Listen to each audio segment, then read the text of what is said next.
Hello. Okay, I'm on a little early tonight. Kind of wish I had a cool filter. Let me see if I want to look through one while I'm on here.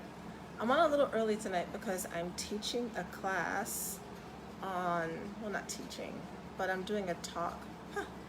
I'm doing a talk on, I'm doing a talk on BDSM for a group that I'm in, and I know I'm just randomly flowing through. Okay, yeah, let's stick with that. Why not? Well, no, I don't know what that is. And so I've needed to come on early, so because, God, you know these filters suck. Because I'll be doing that at 10 o'clock.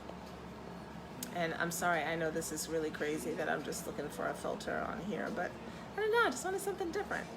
Okay, well, there we go. Yeah, we'll just work with the let it snow dealies going on. Hey, hello there. Welcome to day 10 of my live streams. So yes, okay, I've got my music on. So the Power of Kink. I thought about this because tonight I'm teaching, like I said, I'm talking about BDSM basics in a group that I'm in, BDSM basics. Bondage, dominance, sadism, masochism, slave, master, all the kinky stuff that people think that they found out about in the movies 50 Shades of Grey. So I'm speaking on the basics of that, and it just made me think about the power of kink. Now, kink is something that's anything other than what's called vanilla intercourse. Vanilla meaning your basic, positions, nothing added to it, whatever have you. And the kink world is huge. I mean, whether people realize it or not, impact play is kink. What, people are like spanking, that's considered impact play. And that's part of a kink, liking to be tied up, that's kink. So some of you might think you're having regular vanilla sex when really you're having kinky sex, which is pretty cool. So the power that resides in the kink world is the power of using one's voice to say no and to say yes.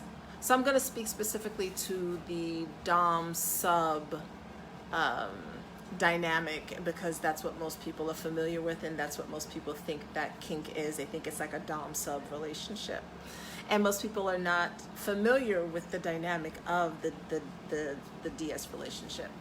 Let me preface this by saying I am no means an expert on BDSM, but I have been in the kink world for a number of years, and it is a world that I very much enjoy being a part of.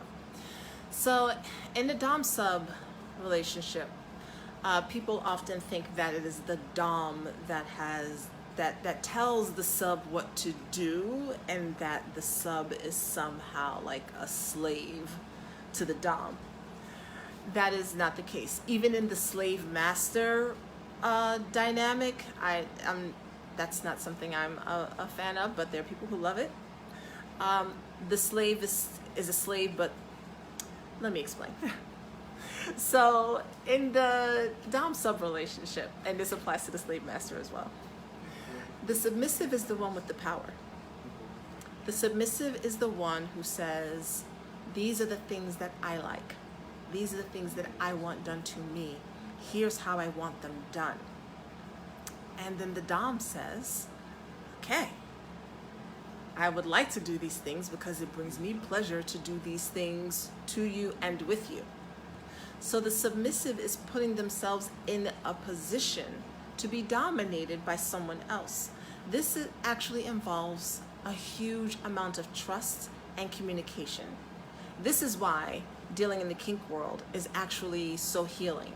Now, I'm not suggesting everybody run out and become part of the kink world, but I'm saying this is why it's healing.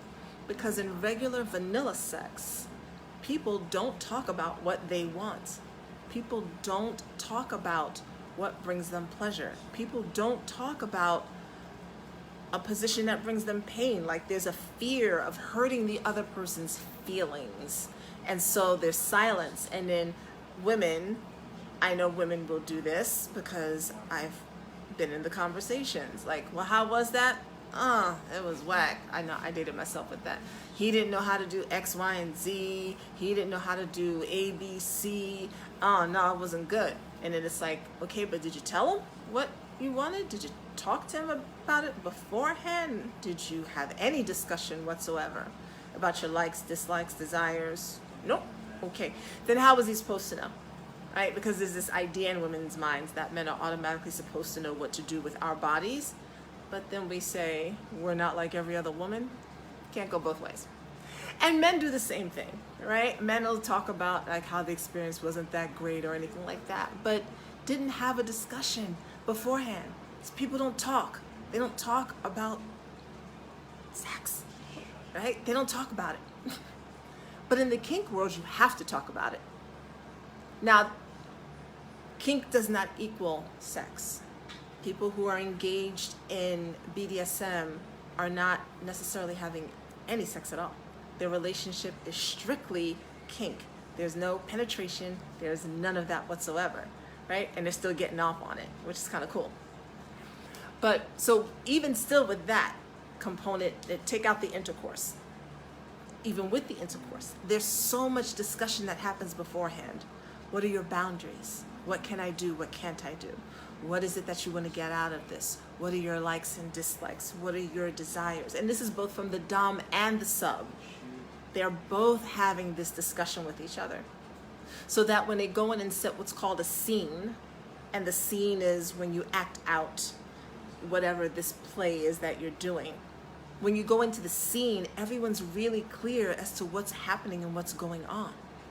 And consent, consent, consent. Because there are some things that are done in the BDSM world that might look like somebody's being hurt. And so you have to have consent. It's very important. Why this is healing?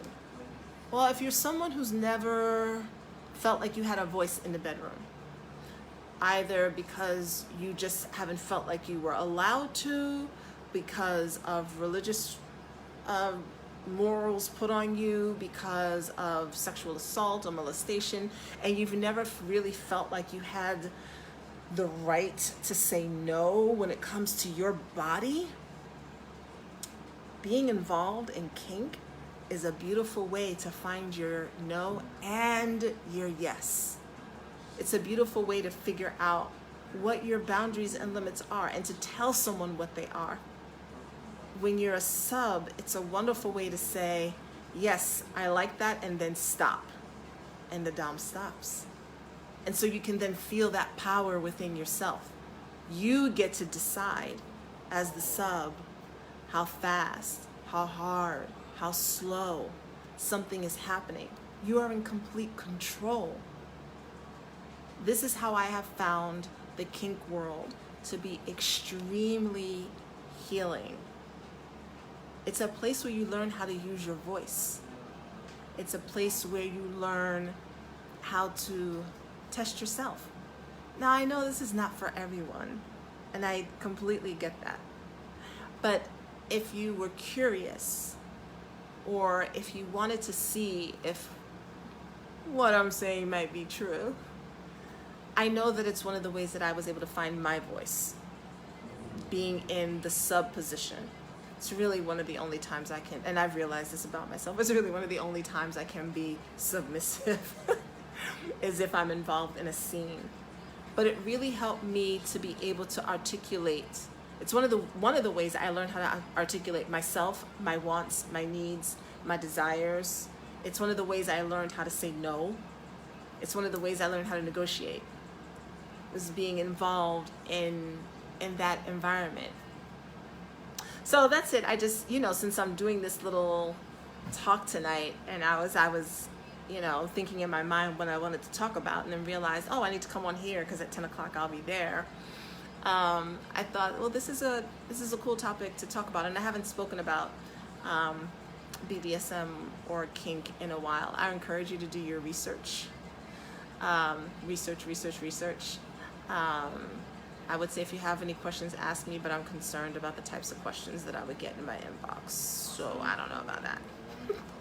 But that's it. That's all I had to say tonight. Thank you for joining. Thank you for watching. Thank you for sharing. Thank you for watching the replay if you did. And all these videos go on my YouTube channel, by the way. So if you miss them here, you can always follow me on YouTube, Sensual Energy Alchemy. I also post them on my Instagram, so I try and keep them short. I put them there too, in case you want to follow me on Instagram, Sensual Energy Alchemy, same place. And that's it for tonight. Enjoy the rest of your hump day. Wait, it's Wednesday? It's Wednesday? Hump day. Oh. Enjoy the rest of your hump day. I'll see you guys tomorrow. Bye.